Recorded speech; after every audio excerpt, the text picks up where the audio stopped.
Hi friends, postal savings എന്ന എൻ്റെ YouTube ചാനലിലേക്ക് സ്വാഗതം. നിങ്ങൾക്ക് പോസ്റ്റ് ഓഫീസിൽ സേവിങ്സ് അക്കൗണ്ട് ഉണ്ടെങ്കിൽ, അല്ലെങ്കിൽ നിങ്ങൾ പോസ്റ്റ് ഓഫീസിൽ ഒരു സേവിങ്സ് അക്കൗണ്ട് തുടങ്ങാൻ ഉദ്ദേശിക്കുന്നുവെങ്കിൽ ഈ വീഡിയോ നിങ്ങൾക്ക് തീർച്ചയായും ഉപകാരപ്പെടും. പോസ്റ്റ് ഓഫീസിൽ SB അഥവാ സേവിങ്സ് അക്കൗണ്ട് കൂടാതെ recurring deposit, monthly income scheme, time deposit, Sukanya Samriddhi account, Mahila Samman savings scheme, public provident fund account, senior citizen savings scheme, national savings certificate, Kisan Vikas Patra എന്നിങ്ങനെ 10ഓളം സമ്പാദ്യ പദ്ധതികളുണ്ട്. ഈ അക്കൗണ്ടുകൾ കൈകാര്യം ചെയ്യുന്നതിന് India Post Savings Bank mobile app എങ്ങനെ ആക്ടിവേറ്റ് ചെയ്യാം എന്ന കാര്യത്തെക്കുറിച്ചാണ് ഞാൻ ഈ വീഡിയോയിൽ പറയാൻ പോകുന്നത്.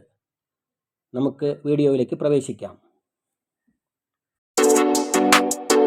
Postal savings Bank mobile app activate ചെയ്യുന്നതിന് മുൻപായി നിങ്ങളുടെ സേവിങ്സ് അക്കൗണ്ട് നിലനിൽക്കുന്ന പോസ്റ്റ് ഓഫീസിൽ ഇൻ്റർനെറ്റ് ബാങ്കിംഗ്, മൊബൈൽ ബാങ്കിംഗ് എന്നിവ ആക്ടിവേറ്റ് ചെയ്യുന്നതിന് നിശ്ചിത ഫോറത്തിൽ ഒരു അപേക്ഷ നൽകേണ്ടതുണ്ട്. ഈ അപേക്ഷയുടെ മാതൃക ഈ വീഡിയോയിൽ കൊടുത്തിട്ടുണ്ട്.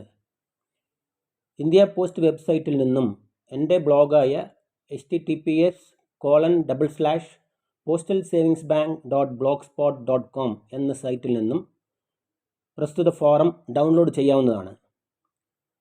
അപേക്ഷ സ്വീകരിച്ച ശേഷം നിങ്ങൾക്ക് നിങ്ങളുടെ പോസ്റ്റ് ഓഫീസിൽ രജിസ്റ്റർ ചെയ്തിട്ടുള്ള മൊബൈൽ നമ്പറിലേക്ക് ഒരു SMS ലഭിക്കും.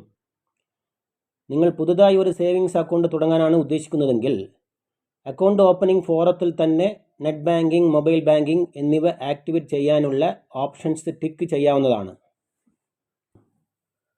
മൊബൈൽ ബാങ്കിംഗ് നിങ്ങളുടെ മൊബൈലിൽ ആക്ടിവേറ്റ് ചെയ്യുന്നതിന് മുൻപായി നെറ്റ് ബാങ്കിംഗ് ആക്ടിവേറ്റ് ചെയ്യേണ്ടതുണ്ട്. നെറ്റ് ബാങ്കിംഗ് ആക്ടിവേറ്റ് ചെയ്താൽ മാത്രമേ യൂസർ ID നമുക്ക് ലഭ്യമാവുകയുള്ളൂ. ഇതേ യൂസർ ID തന്നെയാണ് മൊബൈൽ ബാങ്കിങ്ങിലും നമുക്ക് ഉപയോഗിക്കേണ്ടത്. നെറ്റ് ബാങ്കിംഗ് നിങ്ങളുടെ ലാപ്ടോപ്പ് അല്ലെങ്കിൽ കമ്പ്യൂട്ടറിൽ ആക്ടിവേറ്റ് ചെയ്യാവുന്നതാണ്. നെറ്റ് ബാങ്കിംഗ് എങ്ങനെ ആക്ടിവേറ്റ് ചെയ്യാം എന്നതിനെക്കുറിച്ചുള്ള വീഡിയോ യൂട്യൂബിൽ ലഭ്യമാണ്. നെറ്റ് ബാങ്കിംഗ് ആക്ടിവേറ്റ് ചെയ്ത ശേഷം നിങ്ങളുടെ മൊബൈലിലേക്ക് ഗൂഗിൾ പ്ലേ സ്റ്റോറിൽ നിന്നും DOP mobile banking app download ചെയ്ത് ഇൻസ്റ്റാൾ ചെയ്യണം.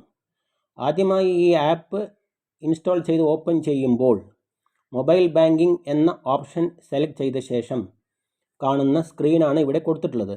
നിങ്ങളുടെ യൂസർ നെയിം എന്നതുകൊണ്ട് ഇവിടെ ഉദ്ദേശിക്കുന്നത് നിങ്ങളുടെ SIF ID അഥവാ കസ്റ്റമർ ഐഡൻറ്റിഫിക്കേഷൻ നമ്പർ ആണ്. നെറ്റ് ബാങ്കിങ്ങിലും ഇതേ SIF ID തന്നെയാണ് യൂസർ ID ആയിട്ട് ഉപയോഗിക്കുന്നത്. SIF ID നിങ്ങളുടെ സേവിങ്സ് അക്കൗണ്ട് പാസ്ബുക്കിൻ്റെ ആദ്യത്തെ പേജിൽ ലഭ്യമാണ്. SIF ID നൽകിയ ശേഷം നിങ്ങളുടെ ഡേറ്റ് ഓഫ് ബർത്ത് DDMMYYYY എന്ന ഫോർമാറ്റിൽ നൽകുക. ഇതിനുശേഷം നിങ്ങളുടെ രജിസ്റ്റർ ചെയ്ത മൊബൈൽ നമ്പർ എൻ്റർ ചെയ്യുക.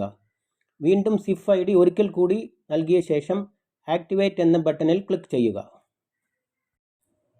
മേൽപ്പറഞ്ഞ വിവരങ്ങൾ ശരിയായ രീതിയിൽ നൽകിയിട്ടുണ്ടെങ്കിൽ നിങ്ങളുടെ രജിസ്റ്റർ ചെയ്ത ഫോൺ നമ്പറിൽ ഒരു OTP SMS ആയി ലഭിക്കും. OTP എൻ്റർ ചെയ്ത ശേഷം ആക്ടിവേറ്റ് എന്ന ബട്ടണിൽ ക്ലിക്ക് ചെയ്യണം.